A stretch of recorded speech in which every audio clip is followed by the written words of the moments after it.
Hello once again, welcome to chapter 9.4, the fourth one in chapter 9 on the topic of constant acceleration for the mechanics part of the year 12 course. Last lesson we derived a couple of SUVAT formulae. Today we're going to derive the other three, which will make 2 plus 3 the 5 famous ones in total. So before we do that, of course, we need to get warmed up. So I'm going to show you 4 warm-up questions now. And here they are, 1, 2, 3, 4. So try them on your own, pause the video and do your best. Press play when you've attempted them all and want to see if you've got them correct. So press pause now and press play when you're ready to see how you've done. So with that in mind, let's have a look at question 1 together. So for question 1, we have a particle moving in a straight line from A to B in the positive x direction with constant acceleration of 2 meters per second squared. The velocity of a particle at A is 3 meters per second, and the time taken to reach B from A is 5 seconds. So find the velocity of the particle at B. So it's up to you really if you want to do a sketch or not. But at the very least, what I would do is label the useful information given to you within the question. So let's just have a look here and see what we've been given. So we've got here that it's moving with constant acceleration. There's that word again, constant, so we can use the formulas we had from last lesson. The velocity of a particle at A is 3 meters per second, and the time taken to reach B from A is 5 seconds. Okay, so in terms of what we know, in terms of the letters of SUVAT, we know that A is 2, positive 2 because it's accelerating. It's moving from A, so it's starting at A. So its velocity at A is the initial velocity, so that's u. So our u is 3. V we don't know, but we do want to find out V. So I'm going to put V as a question mark, and we do know the time taken is 5. And so based on what we saw yesterday, one of the formulas we saw was A equals V minus U over T. Okay, so we can make use of this one because we know A is 2. We want to work out V. We know U already, so U is 3. Got the colour code in here mixed up. It's a slight annoyance. I've put here particle A is 3 meters per second, so that's actually our U. Okay, so we know the T is 5, and the velocity at B, the final velocity,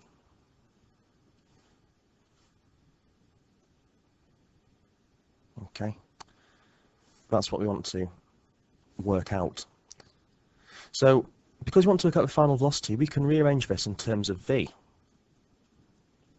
So if we multiply both sides of this equation by T, we're going to get AT on the other side. So V minus U will equal AT. So then if we add U to both sides after, we get this form of the equation, which is probably a more well-known form of this one we derived last lesson. So we're going to use V equals U plus AT now.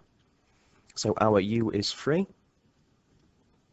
So now we plus on A, which is 2, multiplied by T, which is 5. So 3 plus 2 times 5, that's going to give us 13 meters per second. So we can underline that one now. We've done part A. Part B, it says state of speed and direction of the particle. This is just to emphasize that speed and direction together is what velocity is. And so just because its velocity is 13 meters per second, that isn't necessarily the same as the speed. So the speed is always a positive value, or I should say non-negative. You could have 0. So its speed, because this is already positive, we keep it at 13 meters per second. And the direction, because velocity is positive, the particle's still travelling along the positive x-axis. So it's 13 meters per second in the direction of the positive x-axis.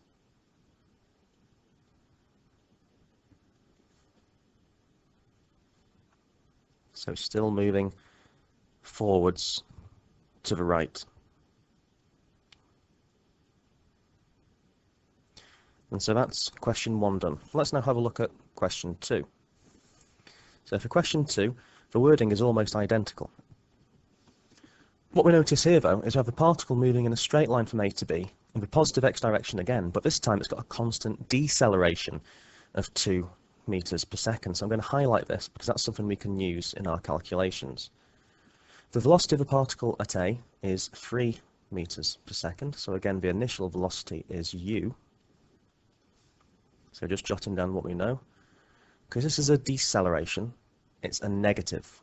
Okay, so A is minus 2 relative to what we're taking to be the positive direction. The velocity at A is 3. That's the initial velocity because it's starting from A.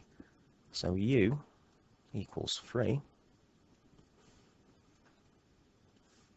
And again, the same time has been taken. It's now a time of 5 seconds to reach B. So for this one, I am actually going to draw out a little sketch for you because this one is slightly more complex in terms of what's going on. So I'm going to do a sketch here.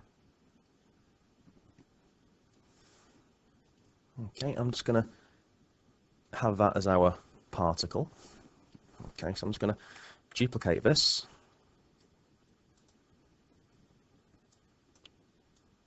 So I'm going to have B here and A here where it starts. As I say, a sketch is optional. I'm just thinking it's going to be a good idea to show you for this one what's going on. So that's A and that's B. So it's moving in this direction initially. It's going forward at a velocity of 3 meters per second. That arrow isn't quite straight. It looks like it's going into the ground. Right, so that's 3 meters per second.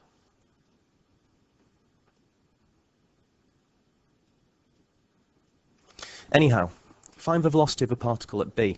Again, we can use the same formula as what we used for part 1. So we can use this V equals U plus AT formula. And so U is 3, then we plus AT. So A is minus 2, and T is 5. So we add minus 2 times 5.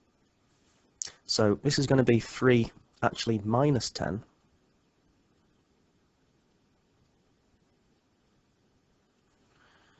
That's going to be minus 7 meters per second. So this is quite peculiar, although not unheard of. So what's happening here? It's starting from A with a fairly small positive velocity. But after every second, its velocity is going to decrease by 2 meters per second. So after 1 second, it's going slower. Eventually, at an instant, it will stop and then change direction. Okay, so what's actually happened here is at B, it's already changed direction and is now speeding up towards where it came from in the first place. It's speeding up towards A.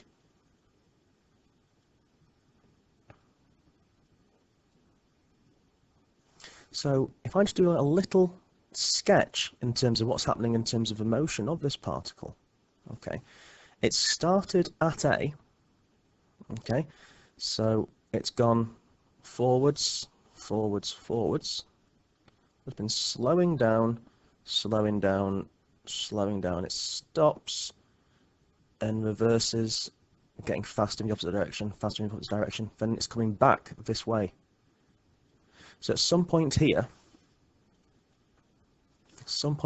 it will have stopped, and the velocity will have been 0.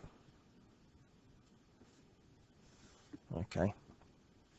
So at this point here, it would have been at rest before coming back on itself. Essentially, it reverses and goes back. So this is useful for part B. So part B, it says state the speed and direction of motion of the particle. So the speed is just the magnitude of the velocity. So this has got a size of 7. So the speed is 7 meters per second.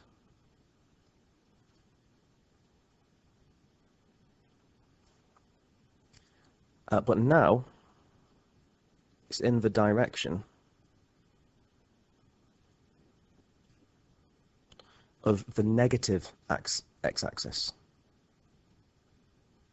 the negative x direction.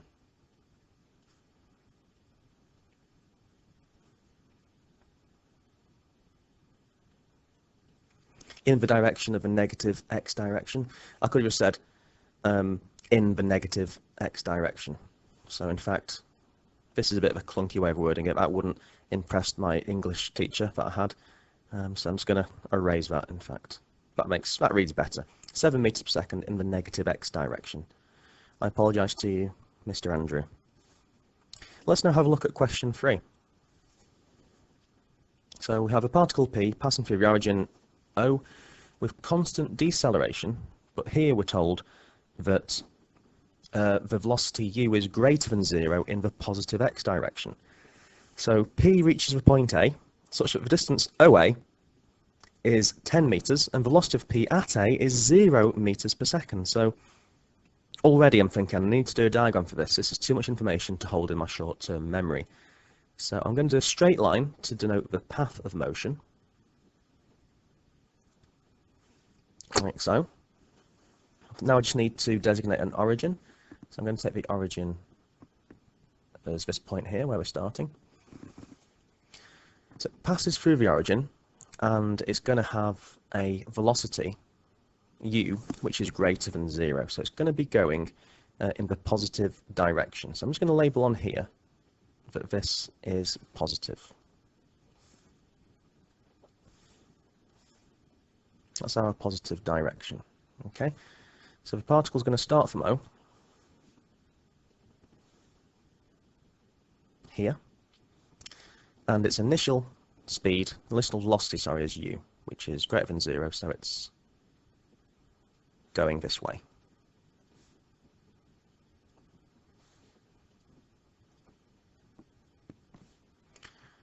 Never be worried about taking too much time doing a sketch.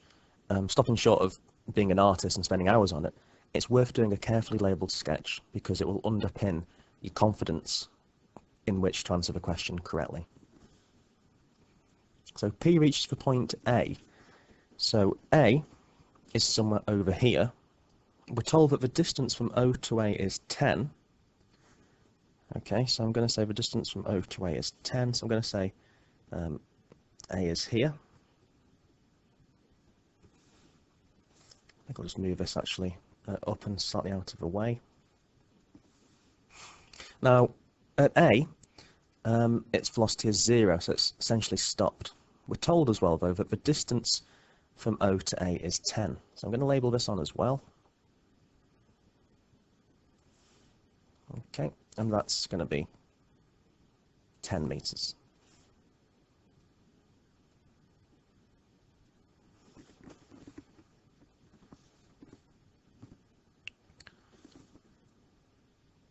So that's what we have so far. It says, given that P passes through the point B, where AB is 3 meters, state the displacement of P at B. Well, if at A it's stopped, and it's actually slowing down, it's decelerating, okay, so the acceleration is actually going this way, then what we can say for definite is that it's not going to have gone any further than A. If its speed is 0 at A, it's only going to go back and accelerate in this negative direction, because that's the direction of the acceleration, because the deceleration means it's accelerating in the opposite to positive direction. So the acceleration is this way. And so B can't be over here. A is as far as it's got in the positive direction, so B is going to be somewhere sort of maybe here. Okay, so B is when it's on its return journey back towards O.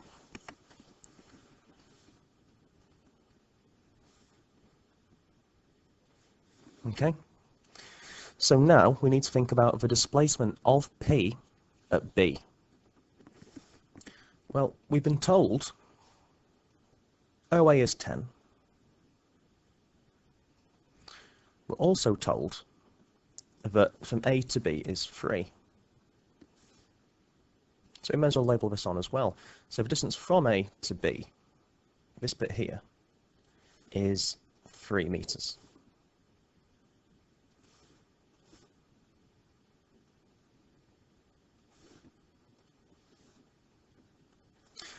So the displacement of P at B, it just means the direct distance from where it started to where it's ending up, including the sign. So from O to B, B is to the right of O, so the displacement is going to be positive.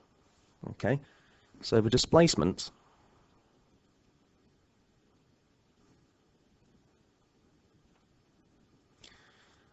is going to be this 10 meters.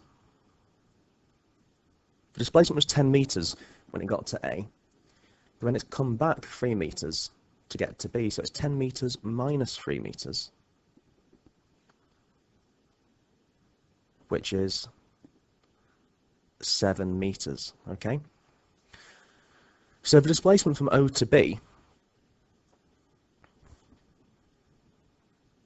which is 7 meters, all this is, it's just a measure from how far away it is from O to B, which as you can see is 7 meters. Finally, let's have a look at warm-up question 4. So given the formula V equals U plus AT, make T the subject. This is just a simple rearrangement of a formula. So V equals U plus AT. If we subtract U from both sides, we're going to get V minus U equals AT. Divide through by A. We get that V minus U over A equals T. But to make T the subject, it means we have to write T first.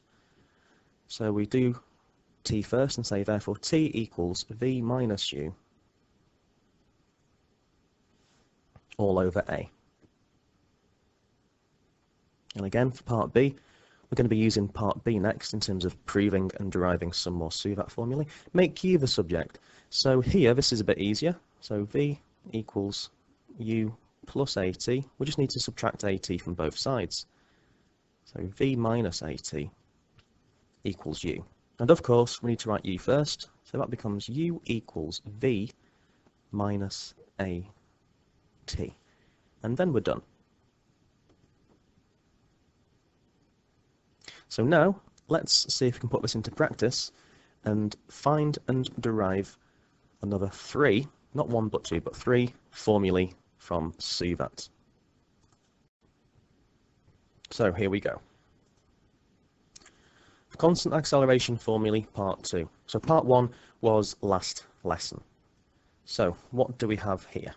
Well, you can use the formulae V equals U plus AT and S equals half T brackets U plus V, which we derived from last lesson, and we can derive 3 more constant acceleration formulae from these 2 we've already got. So first of all, for A, you can probably guess what comes next. This is going to be B and C. We can eliminate V from the equation V equals U plus AT by writing U plus AT in place of V in the formula S equals half T brackets U plus V. And so for this one, we're going to just take S equals half T. In fact, I'll do that in red. I'm going to take S equals half T brackets U plus V.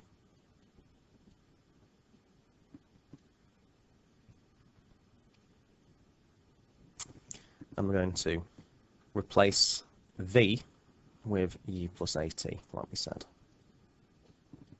So it becomes half T brackets. We'll leave U as it is.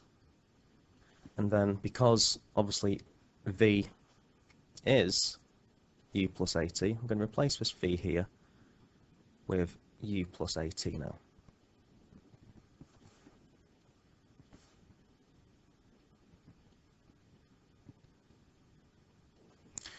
So let's just neaten up the brackets.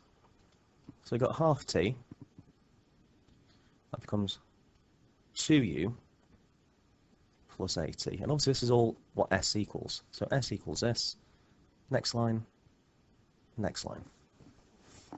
So now let's expand it all out.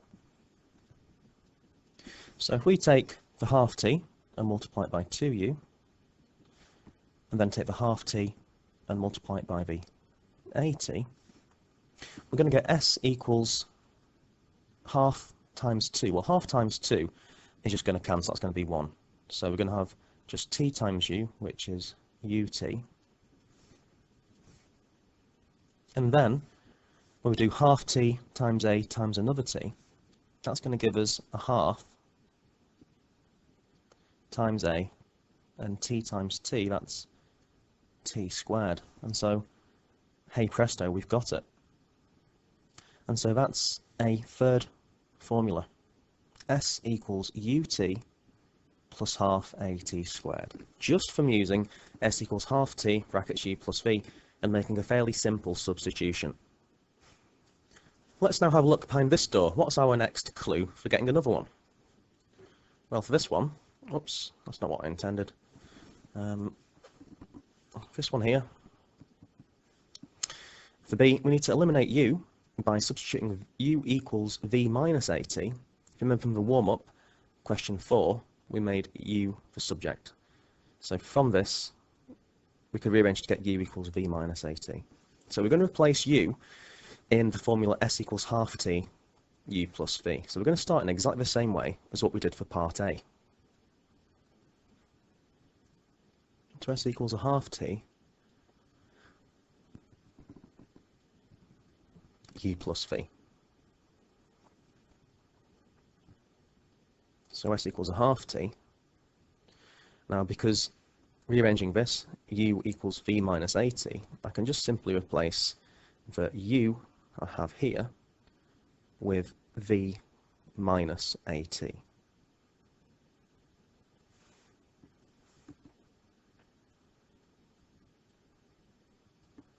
of course, I've got this plus v as well to contend with and add on. So again, like we did before, let's just neaten up these brackets. So you have s equals half t. Now we have v plus v, which is 2v, minus at. Now if we do what we did before and just expand out these brackets, so we're going to have half t multiplied by 2v, then we need to expand the half t by multiplying that with the at over here. And that's going to be our final formula, believe it or not.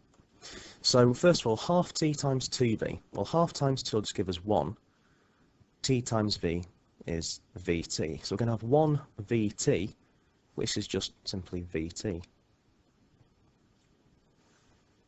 Next, we're going to have something minus here, because we're multiplying this positive half t with a minus at. So that's going to give us half times a times t, which is t squared. So timesing this by that one, we're going to get minus a half at squared. And that's another one for the bank. So that's s equals vt minus a half at squared. We're on a roll, so let's have a look at part C. Let's see if there's another one hiding here. So part C, let's eliminate t now from a rearrangement of this formula. Because if you rearrange this one here, just to recap from the warm-up, rearranging this one, we'd see that t equals v minus u over a. Okay, so that's what t equals. And so we're going to eliminate t in, again, this formula here for displacement. So each one of these stems from starting at s equals a half t u plus v. So what we're saying here is that we can replace t with a different version of itself. So obviously t is the same as v minus u over a. So I'm going to switch out the t and pop in its place v minus u over a.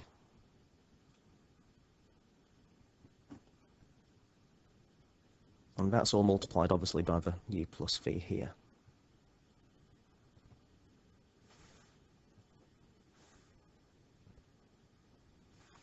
So this looks a bit awkward, to be honest. So what I'm going to do here, I'm going to section this out into numerators and denominators.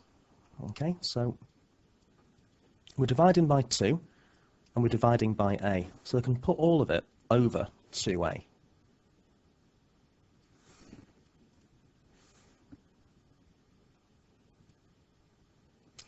Now that leaves us with the top. Okay, so if I just imagine this v minus u on the top in brackets. Okay, and I'm going to put u plus v first. However, I'm going to write u plus v as v plus u. Now you might be thinking, well, what's the point of switching the order? But if I write v plus u instead of u plus v, it may well make the next step easier to see. So that's v plus u, same thing. But now this one is v minus u. Okay, so what sort of thing do we have here on the top? v plus u brackets v minus u. I'm hoping you spot this is just a form of the difference of two squares. So on the top, what we'd have is v squared minus u squared all over 2a. And in some alternate universe, we could stop there. However, this isn't the normal form the equation's presented in. It's presented with v squared as the subject. And so, therefore, the simple rearrangement of this, we see that v squared, if we multiply both sides by 2a, we'd get 2as on this side. So the intermediate step, which I'm not showing, will be that v squared minus u squared equals 2as. Then if we add on u squared to both sides, we're just left with v squared over here and a positive u squared over there. And so from a rearrangement of this, our formula is v squared equals u squared plus 2as. And that's the final one. And so we've got 1, 2, 3, and what we started off at the top makes 4 and 5. So those are the 5 SUVAT formulae done and dusted. The only thing now is to apply them with some worked examples. So let's get going and see how these work in practice. So worked example 1. I've got a particle which is moving along a straight line from A to B with constant acceleration 5 meters per second squared. The velocity of the particle at A is 3 meters per second and in the direction AB. The velocity of the particle at B is 18 meters per second in the same direction. Find the distance from A to B. Now, I'll say again, it's entirely optional if you want to do a diagram or not. What I would always say, though, however, is to take the initial direction of motion as being the positive direction. Okay, so we're starting at A and going to B. The velocity at A is 3, and it's in this direction, as you can see here, from A to B, which means from left to right. So I'm just going to make a little note to myself that that direction, that's going to be positive.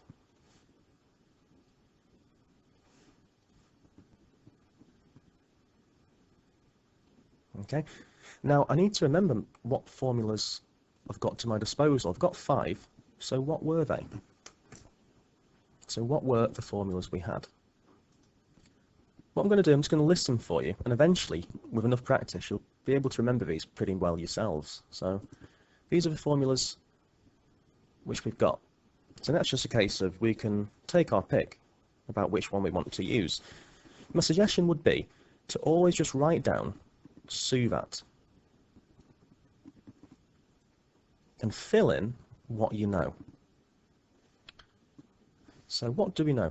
We're told it's got a constant acceleration of 5 meters per second. And again, for about the millionth time, that word constant implies we can use these. So acceleration equals 5, positive 5. So we can say we know the acceleration. The velocity of a particle at A, we're told that's 3. But it starts off at A and moves to B. So this velocity here, that must be the initial velocity u. So I can fill in that we know u. The velocity of a particle at B, it's gone from A to B, so velocity at B must be the final velocity. So final velocity is 18, so we just fill this in.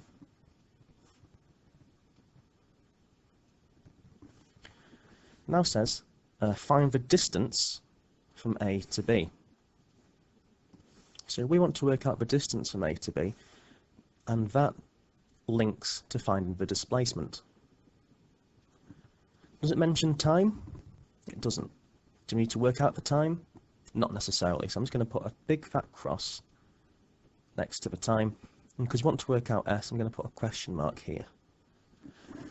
And so, in some form or other, we're interested in the S, U, V, and A. We're not interested in time at all. We don't know the time. We can't use it. So which one of these formulas here could we use which doesn't involve any need for time? Well, that involves time in it, so that one's out. That's got a T in it. That's no use. That's got a T in it. No. That's got 2 T's like this one. That's, again, I can't use it. However, this one here has no use for T, so we're not hindered by not knowing T for the number 5, so we're going to go for 5. So we're going to use V squared equals U squared plus 2AS. Now, we want to work out S, so we need to rearrange this. So V squared minus U squared equals 2AS. So divide both sides by 2a, S equals V squared minus U squared all over 2a. So now we can just fill in what we know. Well, V, we knew V was 18. We know U is 3. And as well as that, we know A, the acceleration, is 5. So again, we can fill this in as well. So V squared is 18 squared. U squared, that's going to mean 3 squared. And 2a, that's just going to mean 2 multiplied by the acceleration, which is 5. Anything left now to do is to just type this all into the calculator, and we're golden. So we have 18 squared minus 3 squared all over 2 multiplied by 5. And that gives us 63 over 2. Let's convert it to a decimal. We've got 31.5 meters.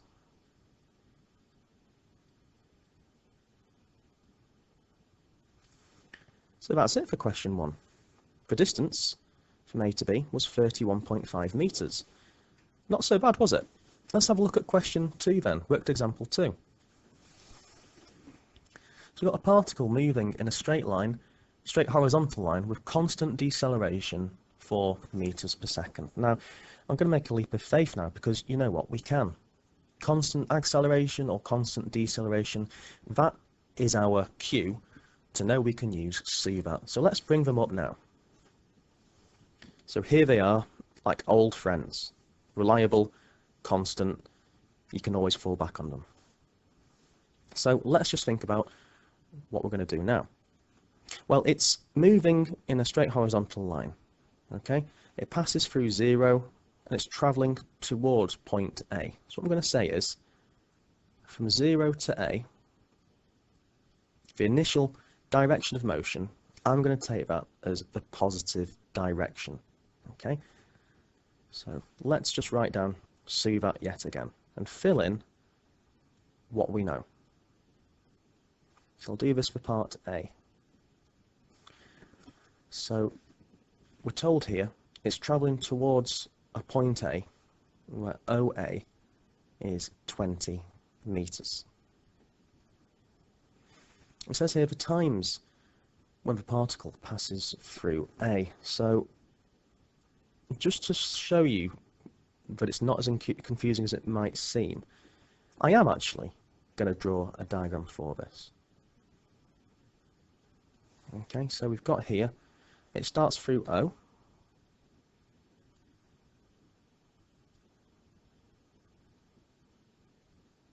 Okay, so there's the particle. It's going towards a point A where OA is 20 metres. So I'm going to call this point A.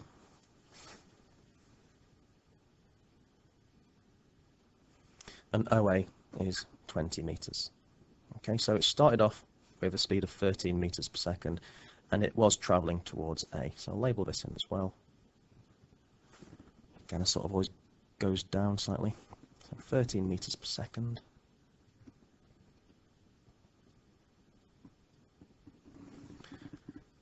And it's going towards A, where OA is 20. However, it does say here it's decelerating, okay? So what will have happened is, because we're after times plural, what this particle will have done is it will have gone in this direction,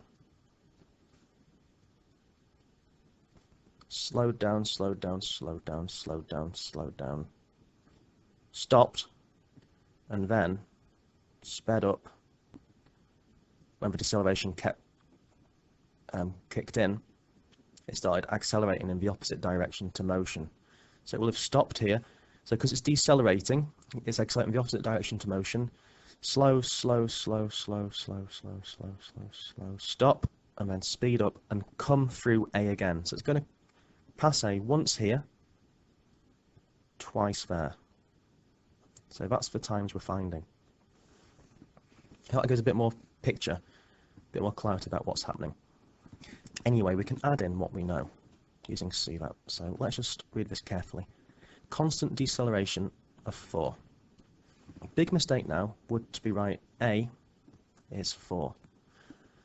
But remember, this deceleration is acting against the direction of motion. Okay, so because the acceleration is against motion, it's a deceleration. It's negative. So crucially, because we've taken from O to A as positive, to have our labelling consistent, we need to have A labelled as -4.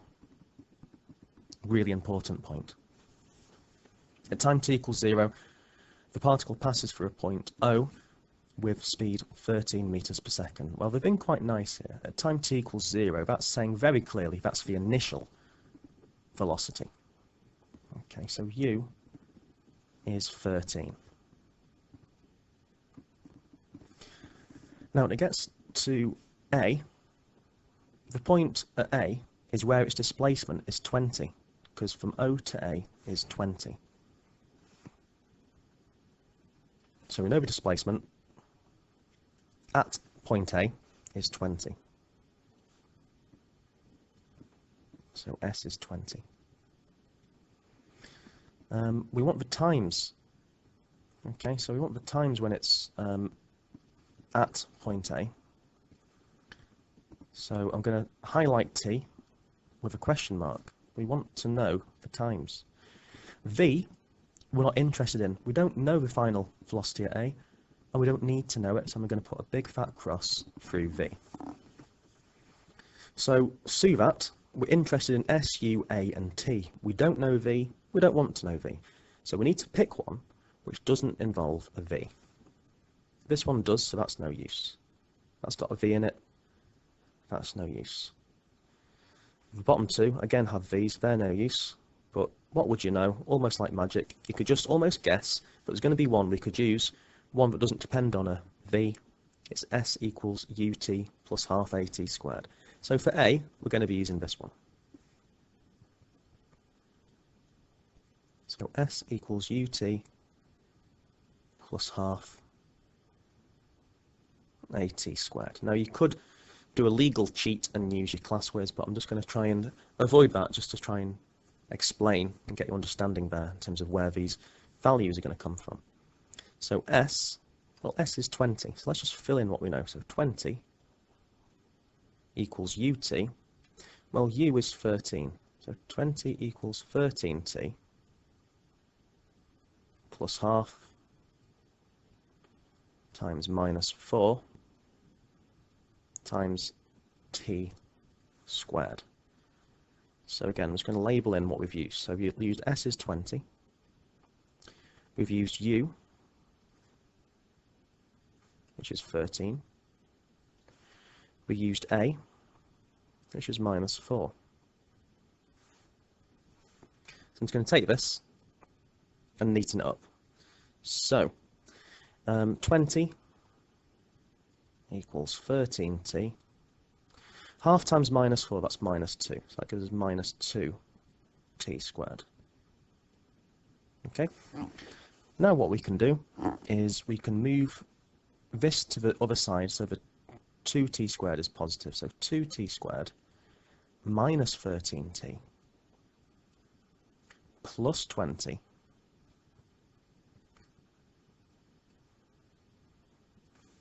equals 0. So now we can use the AC method to factorize. Or what we could do, now this is just sort of pushing towards fluency for you, okay? So the AC method, use it to your heart's content. However, if you've got a non-unitary coefficient of t squared or x squared, whatever, and it's a prime, we can use sort of trial and error. 2 is prime. So what we can do here, okay, is we can do 2t in one bracket. If you don't like this method, by the way, use AC method. And t must be in the other. Now, because we've got this number here, which is a 20, we need to have two numbers which multiply to give 20 here.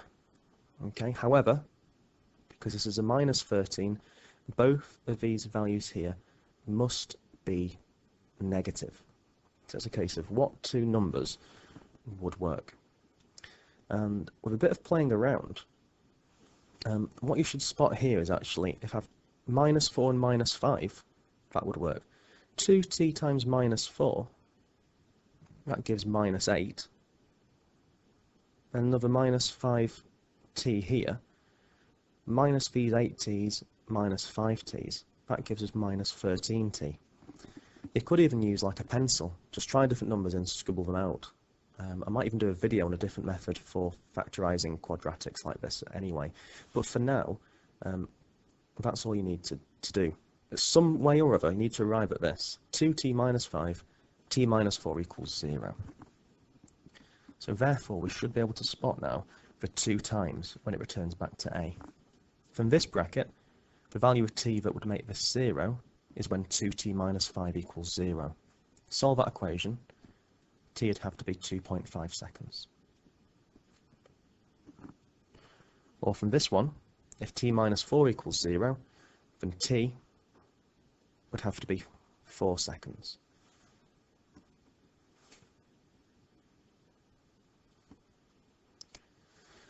Now we can do part B. Okay, so I'm just going to section off a little space to think about part B. So if I just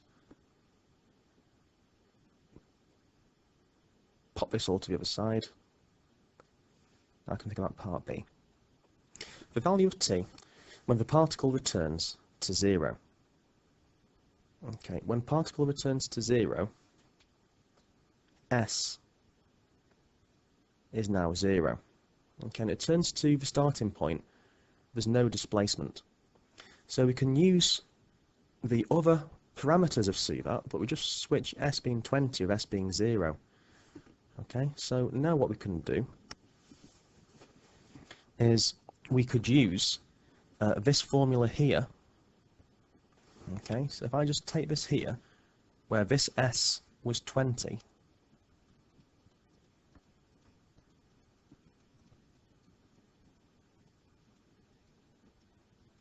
and pop it here, this formula is now going to change and become much easier.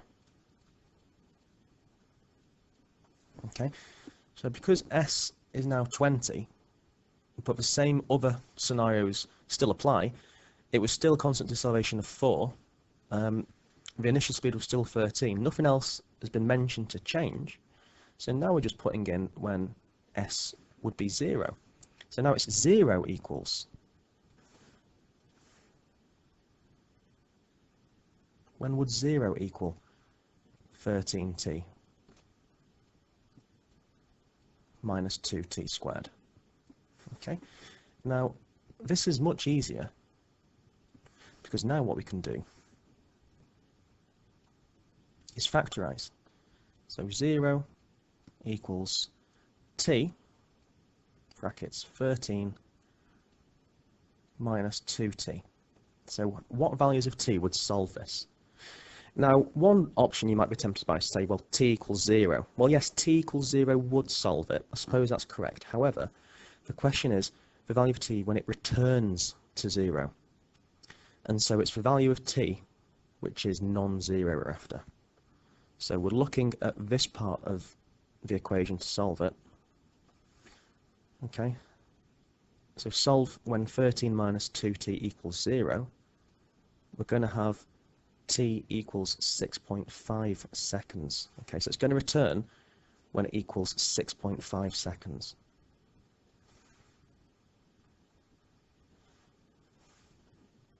So 6.5 seconds when it returns to the origin, when it returns to 0. I should say. Now the final worked example 3. So again, we've got a particle P which is moving on the x-axis with constant deceleration 2.5 meters per second squared. So let's just start labeling it already, actually, what we know. So it's moving on the x-axis, it's decelerating. Okay, well actually, I think what I'm going to do, I'm going to remind myself of the SUVAT formulae first. So there we go. So constant deceleration 2.5 meters per second squared. So let's just label in what we know, where we can compare that to what we need to work out. So we know it's decelerating, and so that means it's accelerating in the opposite direction to motion. So I'm going to call that minus 2.5. So I can label this in already.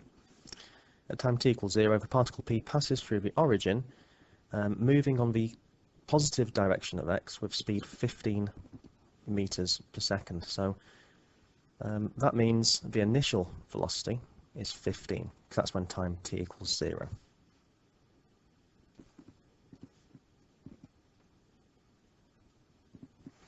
On the surface, it looks like we've not been given a great deal of information, but there's some information embedded in what it says in part A. So part A, it's saying the time between the instant when P first passes through O and the instant when it returns to O. So when it first passes through O, because O is where it's starting from, that's when the displacement is equal to 0. And when it returns to O as well, that's also when the displacement's equal to 0. So it's just asking us to solve, essentially, at what times is the displacement equal to 0. One of those times will be when the time's 0. When the time's 0, it's at the origin. So we just need to find essentially the second time. So we're after finding the time. So I'll put a question mark on that one. And for part A at least, we don't need to worry about V. We're not told V. We don't need to find V. So I'm just going to cross out V entirely.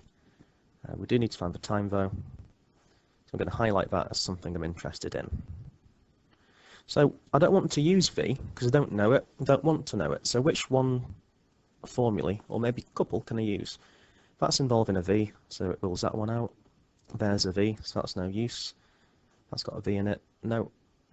So hopefully you can see that the formula is going to be S equals UT plus half at squared again, this time with s being 0.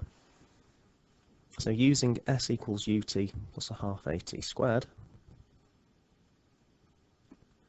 we can fill in the bits and pieces we know. So put s as being 0, u is 15, t is what we're trying to find, and plus half times minus 2.5 times t squared. So I'll just highlight what I've used, so hopefully there's a little confusion about where these values have come from. So u is 15, a is minus 2.5, it's a deceleration. So if we just now fill in what we need, which we have done in fact, so what we can do here is just simplify this slightly. So 0 equals 15. Now we're half times minus 2.5, that gives us minus 1.25. Whoops, I almost forgot a t, that would be disastrous. That's what we have. So now, because both of these terms here include a t, we can factorise out a t and rewrite this as 15 minus 1.25t. Now the time between when it starts off at p and it returns, that's going to be given by the second value of what t is. So that's just going to be t equals 0. This value of t minus 0, that's going to tell us the time difference between it first passing O and returning to it. So we need to solve when 15 minus 1.25t equals 0.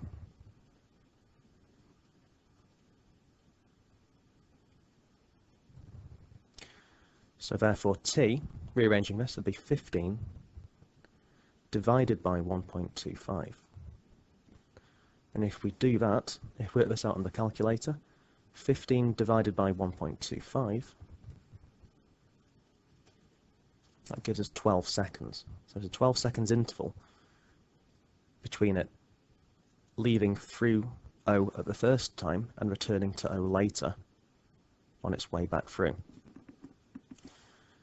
So now for part B, we'll just section off what we've done here. For part B now, what we need is to work out the total distance travelled by P during this time. So what I'm going to do now, I'm going to actually update what we know for SUVAT.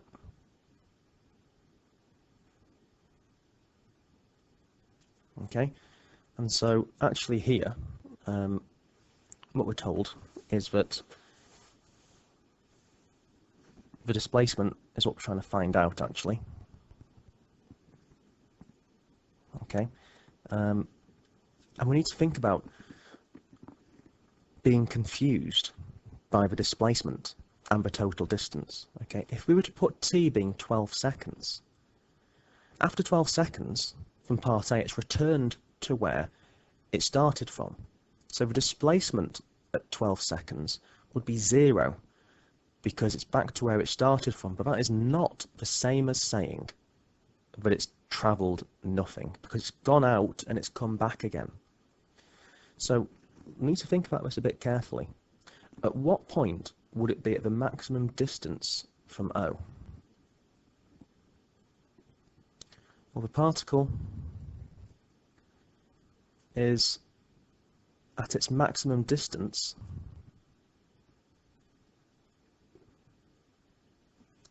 from O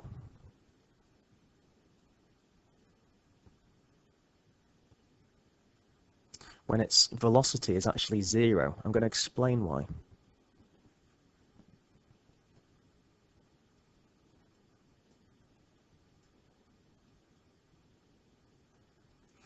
I'm going to explain why with the help of a little diagram. Okay, so imagine we've got here. Imagine this is like a bird's eye view almost. Okay, so we've got here to start off with O.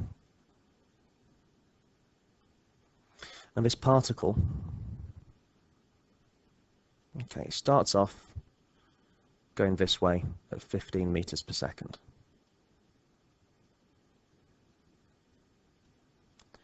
So it's going this way. It's going this way, but it's decelerating all the time. Okay, it's slowing down all the time. So eventually, it's going to slow down to a point where instantaneously it's stopped. Okay, and then the deceleration will still be working, so eventually it will then pick up pace as it returns back to O. So the maximum distance away from O is at the point it stops before it then starts to return back to O. So I'm going to put V as 0. U, the initial speed, it's still 15. It's still left over 15. That's not going to change. The deceleration is so the acceleration is minus 2.5 because the deceleration is 2.5. And the time, we don't know. So the time here is some things where we don't know it, and actually we don't need to know the time yet. So we're interested in S, U, V, and A. So we don't need to worry about T. And so looking here, which one doesn't involve T? Okay, it's going to be this one. And so we take this, and we're going to use V squared equals U squared plus 2AS. Now, if we rearrange this, the maximum distance away, S, is going to be V squared minus U squared over 2A. Okay, so V squared is just 0 squared, minus U squared, so minus 15 squared, all over 2 lots of A, which is 2 multiplied by minus 2.5. So if we use that calculator of ours to do this, so 0 squared minus 15 squared divided by 2 times minus 2.5, we get here 45 meters.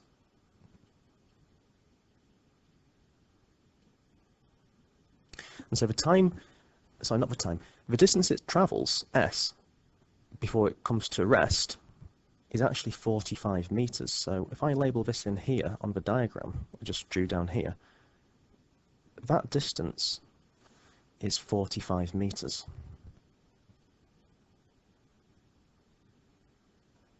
Okay, so it goes out 45 meters, stops, and then comes back 45 meters back to O. So essentially we need to do 45 one way and then 45 the other way. So therefore, the total distance travelled is going to be 45 times 2.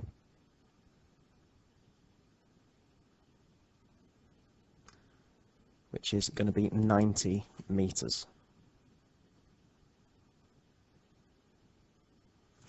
And that is the final answer to part B. So that's a slightly harder worked example, I should say. But again, they all become much easier the more work you're willing to put into them. On that note, the work you're willing to put in is the work I'm hoping is the same as I want you to put in, which is this. So, page 145 to 146 of the Stats and Mechanics book, exercise 9D. So try questions 1, 2 and 4, and then the examination type questions 11, 12, 13, 14 and 15. So try those now. If you get stuck, ask me or somebody you sat next to, and if I'm not around, please do consider dropping me an email. I can then reply back to you, or maybe even do a quick Teams call explaining how the question might work. So thanks so much for listening. Do consider subscribing, take care of yourselves, and I'll see you all very soon. Goodbye.